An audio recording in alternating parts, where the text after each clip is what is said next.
तो इस क्लास में देखेंगे पाठ 21 और इस पाठ का नाम है चिकित्सा का चक्कर और जिसको लिखे हैं बेढब बनारसी। तो पहला प्रश्न दिया गया है, लेखक को बीमार पड़ने की इच्छा क्यों हुई? तो उत्तर हो जाएगा, लेखक बेढब बनारसी जी कभी बीमार नहीं पड़ते थे। शरीर भी स्वच्छ दिखाई पड़ता था, लेकिन उनकी इच्छा थी कि मैं बीमार पड़ूं तो मजा आएगा। हाटले बिस्कुट खाने को मिलेगा। पत्नी अपने कोमल हाथ से सिर पर तेल मलेगी। मित्रगण आवेंगे, मेरे सामने रोनी सूरत बनाकर के बैठेंगे या गंभीर मुद्रा में पूछेंगे, बेढब जी कैसी तबीयत है, किससे इलाज करवा रहे हैं, कुछ फायदा हो रहा है इत्यादि। इस समय लेखक को बहुत मजा आता, इसलिए वे बीमार पड़ने की इच्छा करते हैं या फिर वे बीमार पड़ने की इच्छा करते थे। ठीक है, चलिए आगे बढ़ते हैं जी। आगे देखिए, 2 नंबर क्वेश्चन कह रहा है, लेखक ने वैद्य और हकीम पर क्या क्या कहकर व्यंग किया है? इनमें से सबसे तीखा व्यंग किस पर है, उल्लेख कीजिए। ठीक है, किस पर है उल्लेख कीजिए। उत्तर लिखेंगे, लेखक ने वैद्य और हकीम पर विभिन्न प्रकार के व्यंग किया है।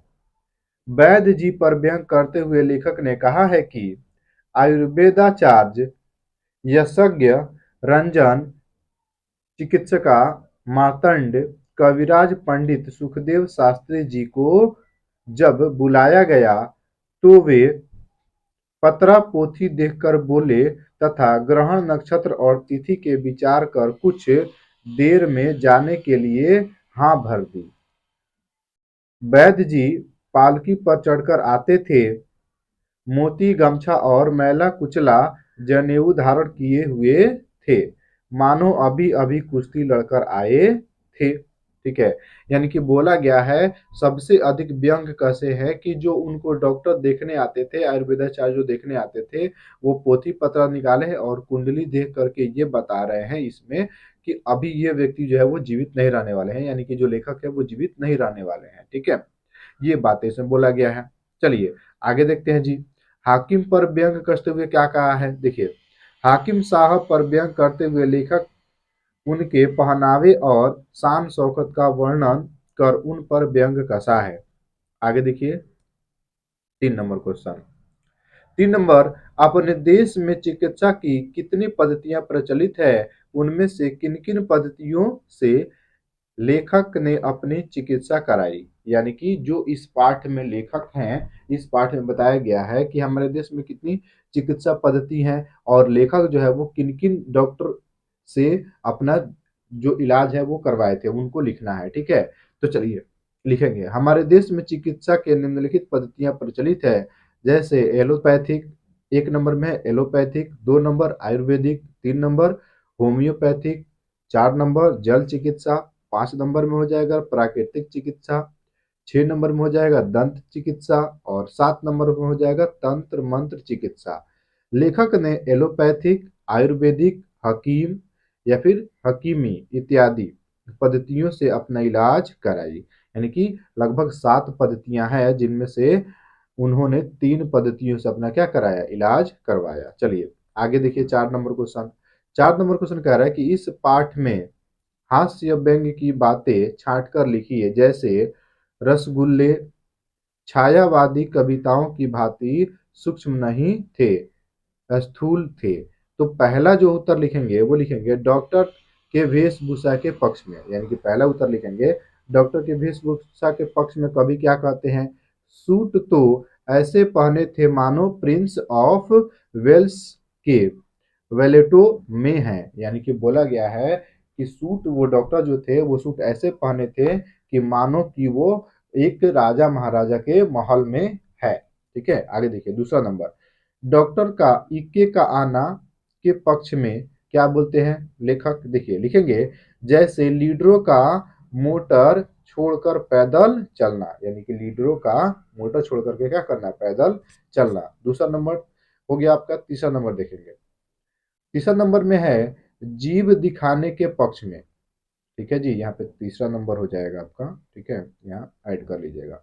जीव दिखाने के पक्ष में प्रेमियों को जो मजा प्रेमिकाओं की आंखों में देखने में आता है, शायद वैसे ही डॉक्टरों को मरीजों को भी जी देखने में आता है। ये बोले हैं जीव दिखाने के पक्ष में। ठीक है, आगे देखिए 4 नंबर बोला गया है आगंतुक लोगों के द्वारा विभिन्न नुस्खा के पक्ष में, यानी कि जो आगे आगे जो लोग बोलते हैं, ठीक है, नहीं होता है कि नुस्खा निकालते रहते हैं, ये हुआ है, ये बीमारी हुआ है, ये बीमारी हुआ है, उसके पक्ष में जो कवि है वो क्या कहते हैं, देखिए, खाने के लिए सिवा जूते के और कोई चीज बाकी नहीं रह गई जिसे लोग ने न बताई हो। ठीक है, यानी कि जूते चप्पल को छोड़ करके बाकी कोई ऐसा चीज नहीं है जो कि सभी लोग कहते थे कभी ये खा लो तो ठीक हो जाएगा, कभी ये खा लो तो ठीक हो जाएगा, कभी ये खा लो तो ठीक हो जाएगा, ऐसा वो बताते हैं, लिखते हैं कवि। ठीक है, चलिए आगे। डॉक्टर की फीस के पक्ष में कवि क्या बोलते हैं, ठीक है, लिखेंगे कुछ लोगों का सौ- कुछ लोगों का सौंदर्य रात में बढ़ जाता है जैसे ही डॉक्टरों की फीस रात में बढ़ जाती है। यानी कि कुछ लोगों का सौंदर्य जैसे सूरज जो है, मुहूर्त जो है, वो रात में बढ़ जाता है, उसी तरह से डॉक्टरों का फीस भी है रात में क्या हो जाता था, बढ़ जाता था। ये कौन कह रहे हैं, कवि कह रहे हैं। यानी कि वो बीमार हुए थे तो उनके साथ ऐसी ऐसी घटना हुई है, इसलिए वो लिखे हुए हैं। चलिए आगे देखेंगे 6 नंबर डॉक्टर बुलाने के पक्ष में। डॉक्टर बुलाने के यानी कि डॉक्टर को बुलाने के लिए कोई जाता है तो उनके पक्ष में कभी क्या कहते हैं, मित्रों और घर वाले के बीच में कॉन्फ्रेंस हो रही थी कि अब कौन बुलाया जाए, यानी कि किसको, किस डॉक्टर को बुलाया जाए। पर पर निःशस्त्रीकरण सम्मेलन की भांति न किसी की बात मानता था, न कोई निश्चय हो पाता था। यानी कि बोला गया है कि सभी लोग आपस में राय करते थे कि किस डॉक्टर को बुलाया जाए ताकि इसका जो लेखक है उनका तबीयत ठीक हो जाए। ठीक है, लेखक कह रहे हैं कि हमारे घर में जो है ना, वो बात चलता था कि अब किस डॉक्टर को बुलाया जाए, लेकिन कोई भी एक बात पर आकर के ठहरता नहीं था, इसलिए वो लोग हमेशा बात करते रहते थे और कोई निष्कर्ष नहीं निकलता था। ठीक है, ये कभी बोल रहे हैं। आगे देखिए 7 नंबर आयुर्वेदिक डॉक्टरों मैले कुचले जनेऊ देखकर, यानी कि आयुर्वेदिक जो डॉक्टर हैं उनके मैले कुचले जनेऊ को देख करके लेखक क्या बोलते हैं, मानो कविराज कुश्ती लड़ करके आए हो। यानी कि कवि लिखते हैं कि मैं देख रहा था कि मानता था कि ऐसे कि वो कुश्ती लड़ करके आए हों, जिस तरह से उनके मैले कुचले जनेऊ देख करके अनुभव लगता था। आगे 8 नंबर अपने दर्द को दूर न होने के पक्ष में, यानी कि दर्द जो है वो दूर ना होने के, क्योंकि वो उन्होंने तो ऐसा नाटक ही किया था, तो अपने दर्द को दूर न होने के पक्ष में सीआईडी के समान पीछा छोड़ता ही नहीं था।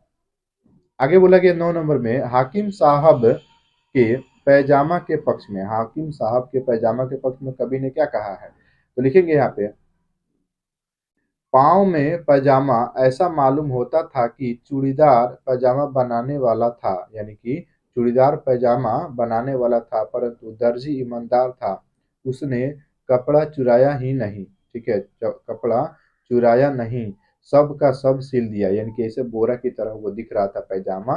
कि बोला गया है यहाँ पे, कवि बोल रहे हैं कि मान लीजिए कि दर्जी भी ईमानदार था, जितना कपड़ा था सब उसने लगा दिया है। आगे 10 नंबर, यहाँ पे जो है ना 10 नंबर आप लोग नोट कर लीजिएगा, ये 10 नंबर। ठीक है, चलिए तो आगे बढ़ते हैं।